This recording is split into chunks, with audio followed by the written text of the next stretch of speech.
വർണ്ണരൂപിണിയിലേക്ക് എല്ലാവർക്കും സ്വാഗതം. ഈ ശിവരാത്രിക്ക് എല്ലാവരും വ്രതം നോറ്റ് കാണുമെന്ന് വിശ്വസിക്കുന്നു. അപ്പോൾ നമുക്ക് വീഡിയോയിലേക്ക് കടക്കാം.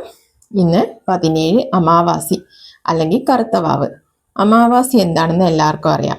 എന്നാൽ കറുത്തവാവും കറുത്തപക്ഷവും ഒന്നാണോ? അല്ല. വെളുത്തവാവും വെളുത്തപക്ഷവും ഒന്നാണോ? അതും അല്ല.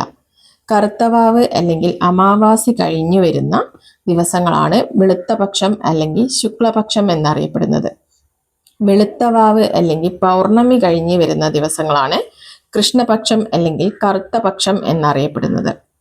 ഇന്ന് 17 അമാവാസി അല്ലെങ്കിൽ കറുത്തവാവ്. ഇന്ന് ചന്ദ്രനെ കാണാൻ സാധിക്കില്ല. 18 മുതൽ അടുത്ത പൗർണമി വരെ അതായത് പൗർണമി അല്ലെങ്കിൽ വെളുത്തവാവ് വരെ ശുക്ലപക്ഷം അല്ലെങ്കിൽ വെളുത്തപക്ഷം.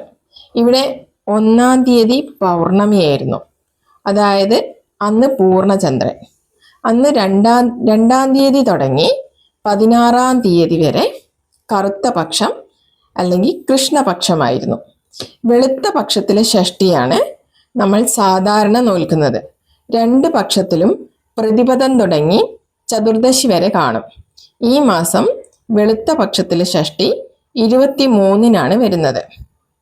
അതായത് ഈ 17 അമാവാസി ഇവിടം തുടങ്ങി അടുത്ത പൗർണമി വരെ നമ്മൾ വെളുത്ത പക്ഷം അല്ലെങ്കിൽ ശുക്ലപക്ഷം എന്നറിയപ്പെടുന്നു.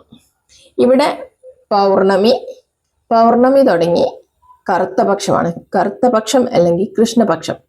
ഇവിടം വരെയും കൃഷ്ണപക്ഷം അല്ലെങ്കിൽ കറുത്തപക്ഷമായിരുന്നു. അപ്പൊ ഇവിടുന്ന് 17 അമാവാസി, അത് കഴിഞ്ഞ് വെളുത്ത പക്ഷം അല്ലെങ്കിൽ ശുക്ലപക്ഷം. അപ്പോൾ എല്ലാവർക്കും വെളുത്തപക്ഷവും കറുത്തപക്ഷവും ഒക്കെ മനസ്സിലായി കാണുമെന്ന് വിശ്വസിക്കുന്നു. നന്ദി, നമസ്കാരം. വീഡിയോ ഇഷ്ടമായാൽ ലൈക്ക് ചെയ്യാനും ഷെയർ ചെയ്യാനും സബ്സ്ക്രൈബ് ചെയ്യാനും മറക്കരുത്.